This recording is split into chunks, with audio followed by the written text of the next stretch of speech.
Oblique Seville lived up to his expectation and ran a blistering race to defeat Noah Lyles. You know what? Let's jet into this story.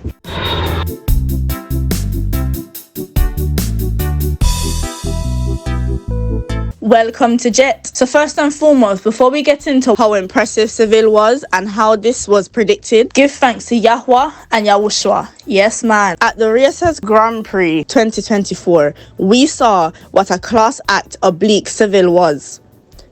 Oblique was up against the public's favourites, the double world champions Noah Lyles, but Jet was under no illusion that Oblique was going to beat him. Jet has made many predictions that Seville's form and improvement this season was nothing but impressive, but the world was shocked by his performance. But before we get to the race, his training was majestic. Oblique Seville looks very impressive over training. He was running the 200 meter and he flew past everyone like a massive tornado sweeping across the track. He looked impressive recently over the 200 meter, clocking a time of 20.17 and better over the 400 meters in a time of 47.44. He will be a serious threat to everyone.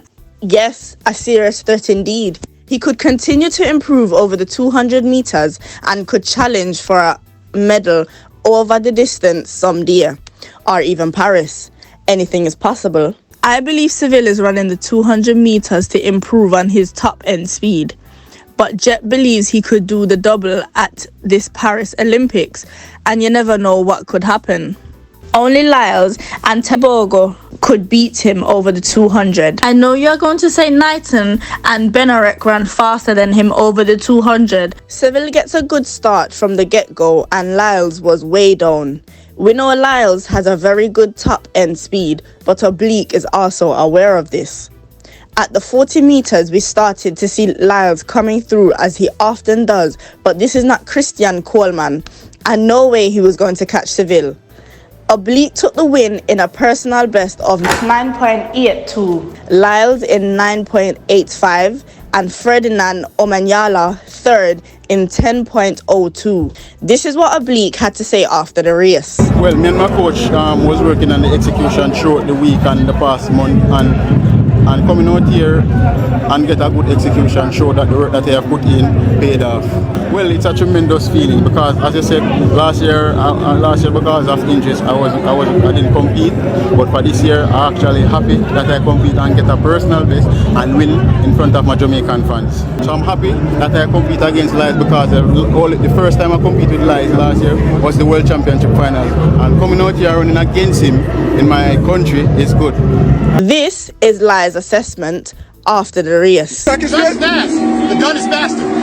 That needs to be fixed. Okay. Hopefully next time that'll be a different story. Hey, there's nothing wrong. I say every year, when I get beat, y'all gonna be scared as shit. Because next time you see me, you don't worry. I was satisfied with the performance. I was disappointed in the gunman. I mean, none of us were even set. Half of us weren't even set before the gun went off. And that's very disappointing to see, but overall the race was great. I came out here, I ran exactly what I thought I was going to run, anywhere faster than 988, and just today it just wasn't what the win was. Lyles blames the starter. Excuses? I see no fault with the starter. Did you? After I kind of got rid of that blip, after the gun was fired, I mean, I had to say, I'm in this. I have to go. There's no second gun, so I have to treat it like it's my all. So I went out there and I did exactly what I was doing in the back, and I felt like I executed everything from the 40. I might have got a tad long on the last 10 meters, but when you're chasing, you tend to do that. So I got to get back to my old ways and making sure that I don't try and go chasing people. I stay within myself in the last 10 meters, and it's always good to have competition because that's the type of energy that it brings. It points out your weaknesses so you can go back and fix them. I think everybody's been kind of waiting for him to do that. We saw him run a bunch of 986s in the rounds back and at World Championships. A lot of people, including myself, was expecting them to probably grab a medal at Budapest, and even going back to 2022, we were expecting that as well. So, I kind of knew that these next few races he was going to drop something. He's already been PRing in the 200 and in the 400. So again, it was expected to see something come up. Well done to Oblique, not only with a personal best, but a world lead as well. Seville needs to cut out his bad habit looking at the athlete next to him, as he did, and slow down at the 10 meters before the line, which affected the time, which could have been 9.80 or 9.70, but a good run nonetheless by the Jamaican. So what is your review? Are you now convinced that Oblique is a serious contender in taking the gold at this year's Paris Olympics? Write your comments below, man, and let's have a discussion about this. Those of you who've forgotten to subscribe, please touch the like button, smash the subscribe button, and touch up the bell, and remember to share with your friends and family.